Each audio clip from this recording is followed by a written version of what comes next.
Darkest night versus Saitama, protector versus the destroyer. क्या लगता है गाइस, कौन जीत सकता है इन दोनों के बीच की बैटल में? जहां पे एक तरफ डार्केस्ट नाइट जिसने हिला रखा है डीसी कॉस्मोलॉजी को, दूसरी ओर साइतामा जिसे हम वन पंच मैन के नाम से भी जानते हैं, जो कि अपने एक ही पंच से किसी को भी डिस्ट्रॉय कर सकता है। लेकिन क्या साइतामा का एक पंच काफी होगा डार्केस्ट नाइट को डिफीट करने के लिए? सो कौन जीतेगा, वन पंच मैन या फिर बैटमैन हु लाफ्स? सो कौन जीतेगा, डार्केस्ट नाइट या फिर साइतामा? सो इसी का आंसर आज के इस वीडियो में हम पता लगाने वाले हैं। सो वीडियो को अभी तक लाइक नहीं किया है तो अभी कर दो, चैनल पे नहीं हो तो प्लीज सब्सक्राइब कर दो। So now without wasting any for time, let's get things started.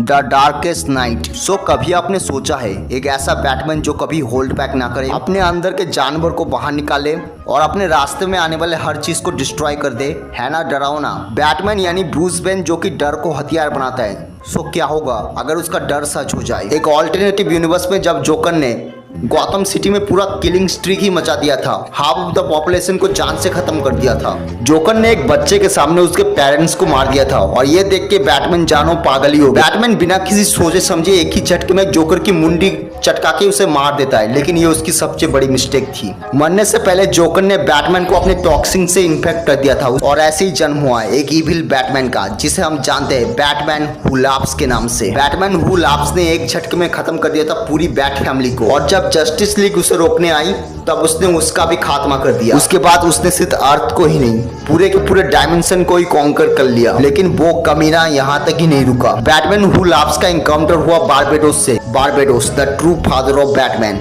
और उसके साथ मिलके बैटमैन हु लाफ्स ने पूरे के पूरे डीसी मल्टीवर्स को कॉन्कर करने निकल पड़ा और देखते ही देखते पूरे डीसी मल्टीवर्स को अंधेरे में मिला दिया। लेकिन उस शैतान की प्यास यहीं तक नहीं बुझी थी। गॉड लाइक बीइंग्स के बारे में पता लगने के बाद उसने डिसाइड किया कि उन सब के ऊपर उसी को ही रूल करना है, और उसने ऐसा किया भी। उसको पता चला एक ऐसे ब्रूस वेन के बारे में जिसके पास लिटरली डॉक्टर मैनहट्टन की पावर्स थी। एक ऐसा बीइंग जो कि पूरे डीसी मल्टीवर्स को सोचने से इरेज कर सकता है और पूरे स्पेस एंड टाइम को कंट्रोल कर सकता है। बैटमैन हु लाफ्स उस ब्रूस वेन को मार देता है और उसकी पावर्स को छीन लेता है, और अब जन्म हो चुका था द डार्केस्ट नाइट का। डार्केस्ट नाइट इतना ज्यादा स्ट्रॉन्ग था कि जो कि मल्टीवर्स को हाथों में उठा रहा था, और ये डेफिनेटली थ्रेट था पूरे के पूरे डीसी ओमनीवर्स के लिए। Omniverse the region of everything lives and everything dies, scaling above mister Mxy. Mister Mxy एक फिफ्थ डायमेंशन बीइंग जो कि पूरे मल्टीवर्स को 2D डिस्क की तरह देखता था। डार्केस्ट नाइट के बस प्रेजेंस से पूरा गॉड स्पीयर कांपने लगा था। इसके अलावा उसने चुरा लिया था फ्लैश की स्पीड फोर्स को, जिसकी वजह से इसकी स्पीड बहुत ही ज्यादा इंसेन हो गई थी।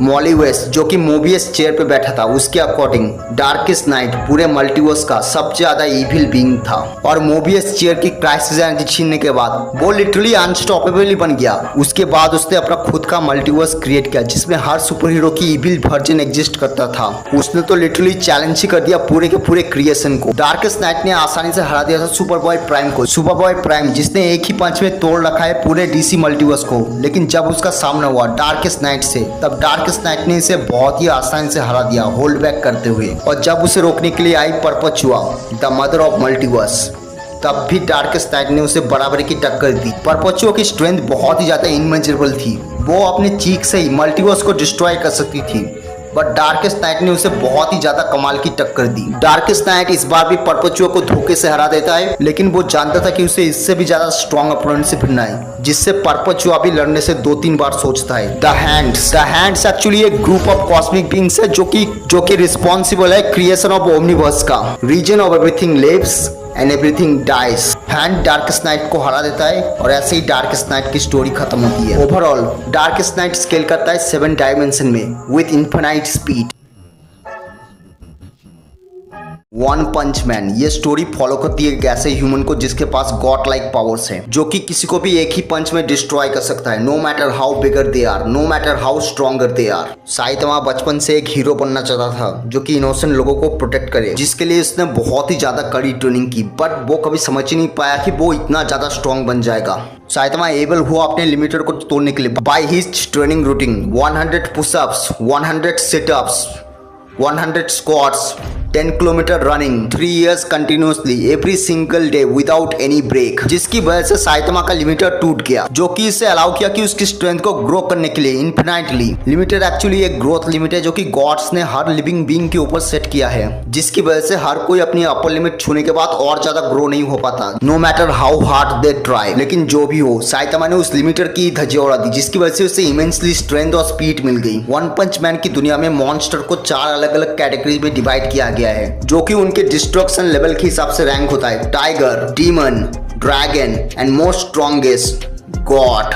गॉड लेवल थ्रेट उन बींग्स को कहते हैं जो कि प्लैनेट तक को डिस्ट्रॉय कर सकते हैं, लेकिन साइतामा के लिए गॉड लेवल थ्रेट भी कुछ भी नहीं है। साइतामा ने वन शॉट किया है लिटरली डीप सीकिंग को। ये वही डीप सीकिंग है जिसके सामने बहुत सारे एस रैंक हीरोज भी कुछ भी नहीं है, लेकिन जब उसका सामना हुआ साइतामा से, तब उसने लिटरली उसे वन शॉट करके ही रख दिया। लेकिन स्पेस में एक और बींग था जो कि वीक अपोनेंट से लड़ते रहते बोर हो चुका था, बोरोस, एलियन फ्रॉम स्पेस, जिसे डोमिनेटर ऑफ द यूनिवर्स के नाम से भी जाना जाता था। और लाखों करोड़ों गैलेक्सीज जीतने के बाद वो अर्थ पे अटैक करता है, लेकिन उसे रोकने के लिए अपना साइतामा आ जाता है। बोरोस और साइतामा फेस टू फेस आता है और बोरोस उसे देखते ही समझ जाता है उसकी एनर्जी की कोई लिमिट नहीं है। साइतामा इससे पहले अपने हर ओपोनेंट को बस अपने एक पंच में डिस्ट्रॉय कर दिया था, लेकिन बोरोस वो बाकियों की तरह नहीं था। साइतामा बोरोस को एक नॉर्मल पंच मारता है जिससे वो दूर जाके गिरता है, जिससे उसका आर्मर टूट जाता है, लेकिन बोरोस को कुछ भी नहीं हुआ था। बोरोस पावर अप करता है जिसकी वजह से अर्थ को ही करने लगते हैं। बोरोस अटैक करता है साइतामा के ऊपर, बट साइतामा को घंटा फर्क नहीं पड़ता। लेकिन सबसे बड़ी दिक्कत ये थी कि बोरोस की स्पीसीज अपने आप को एक बूंद ब्लड से भी दोबारा रिजनरेट कर सकती थी। साइतामा कॉन्सिक्यूटेड सीरियस पंच से बोरोस के चीथड़े उड़ा देता है, लेकिन बोरोस दोबारा रिजनरेट हो जाता है और एक ही लात से साइतामा को अर्थ से मून तक भेज देता है, लेकिन साइतामा एक ही सेकंड में अर्थ पर वापस आ जाता है। बोरोस और साइतामा उसके बाद डिसाइड करते हैं कि इस बैटल को जल्द से जल्द खत्म करने के लिए। बोरोस अपना collapsing star roaring cannon charge करता है और साइतामा अपना सीरियस पंच। बोरोस और साइतामा के अटैक टकराते हैं और साइतामा के शॉक वेव से बोरोस डिस्ट्रॉय हो जाता है। बोरोस कहता है कि साइतामा स्टिल होल्ड बैक कर रहा था, उसके बाद बोरोस मर जाता है और साइतामा एक बार फिर अकेला था सबसे ज्यादा स्ट्रॉन्गेस्ट यूनिवर्स में। मॉन्स्टर एसोसिएशन आर्क में साइतामा ने सारे मॉन्स्टर्स को एक पंच में डिस्ट्रॉय कर दिया था, सिवाय एक को छोड़ के।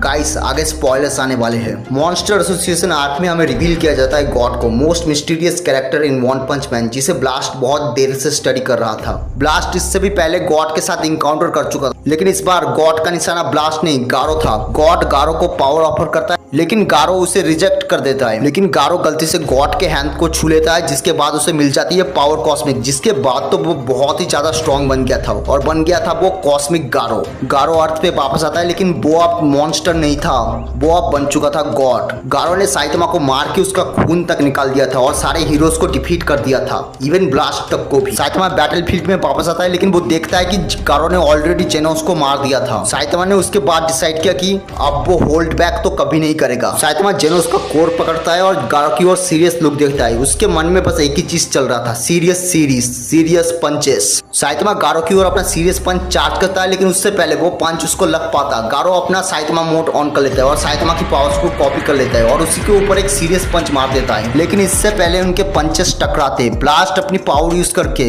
इन दोनों को जुपिटर पे पहुंचा देता है। ब्लास्ट के अकॉर्डिंग इन दोनों के पंचेस में इतनी फोर्स थी कि वो अर्थ के टुकड़े टुकड़े कर देते। इन दोनों के पंच के कोलैप्स में तो स्पेस में पूरा वॉइड बना देता और ना जाने कितने बिलियंस ऑफ गैलेक्सीज डिस्ट्रॉय हो गए थे। गारो अपनी एबिलिटीज को साइतामा के ऊपर यूज करता है, लेकिन कोई भी वर्क नहीं करता। गारो हाइपर स्पेस गेट का यूज करता है, लेकिन साइतामा उसे लात मार के ही फेंक देता है। साइतामा सीरियस टेबल फ्लिप का यूज करता है और गारो समझ जाता है इसकी स्ट्रेंथ लिमिटलेस है, तो मुझे भी इसकी स्ट्रेंथ को लिमिटलेसली कॉपी करना पड़ेगा। लेकिन गारो देखता है किसी वजह से ये काम ही नहीं कर रहा, क्योंकि साइतामा अपने आप को इन्फिनिटली ग्रो करता जा रहा था, जिसकी वजह से उसे कॉपी करना लगभग इम्पॉसिबल हो चुका था। साइतामा अपने पंचेस को पहले से 10 गुना ज्यादा स्ट्रॉन्ग बना चुका था और अपने अगले पंच को पहले से 10 गुना ज्यादा, और ऐसे ही चलता जा रहा था। और आखिर में साइतामा इस सब से बोर हो जाता है और गारो के पंच को पकड़ता है और एक ही छींक से पूरे के पूरे जुपिटर को डिस्ट्रॉय कर देता है। और गाइस अभी तो पागलपंती शुरू ही हुई है। गारो समझ जाता है कि वो बहुत ही जल्दी खत्म होने वाला है, इसलिए वो साइतामा को सूरज के पास फेंक के खुद भागने की प्लानिंग करता है, लेकिन वो पकड़ा जाता है। साइतामा गारो के मुंह पे पंच मारता है और उसे अर्थ पे फेंक देता है, जिसकी वजह से गारो की ह्यूमन कॉन्शियसनेस वापस आ जाती है। गारो समझ जाता है कि उसने कितनी बड़ी गलती की है, सो इसलिए वो साइतामा को टाइम ट्रेवल सिखाता है और साइतामा से सीख भी जाता है। और गारो के कॉस्मिक फॉर्म्स में आने के तुरंत बाद साइतामा उसे एक पंच मार के उसे कॉस्मिक फॉर्म से बाहर निकाल देता है। और हम अगर इसके फीट के बेसिस पे स्केल करें ना, तो ये बड़े आराम से एक लोअर मल्टीवर्सल लेवल बीइंग बन जाएगा। अब अगर मैं बात करूं डार्केस्ट नाइट वर्सेस साइतामा के बारे में, सो देखो मुझे साइतामा पसंद है, इसमें कोई दो राय नहीं है। और मैं ये भी जानता हूँ ये साइतामा बहुत ही ज्यादा स्ट्रॉन्ग और ओवर पावर है, बट ये डार्केस्ट नाइट, ये बैटमैन लिटरली तबाही है, तबाही। ये लिटरली एक मॉन्स्टर है जो कि हंसते हंसते हर किसी को हरा देता है और साइतामा को इसको हराना बहुत ही ज्यादा मुश्किल होगा और साइतामा के जीतने के चांसेस बहुत कम है डार्केस्ट नाइट के अगेंस्ट। सो साइतामा और डार्केस्ट नाइट के बीच की बैटल में clearly darkest knight will win. So दोस्तों ये थी आज की वीडियो अच्छी लगी हो तो लाइक करना, चैनल पे नहीं हो तो प्लीज सब्सक्राइब कर देना। और हाँ, मुझे कमेंट में ये जरूर बताना कौन सा ऐसा कैरेक्टर है जो इस ओमनीवर्स के शैतान डार्केस्ट नाइट को हरा सकता है। और आखिर में एक ही चीज कहना चाहूंगा, जब बैटमैन हंसता है तब वो हमेशा जीतता है। और maybe terror 3 Saitama darkest night को हरा दे, one punch man for a reason.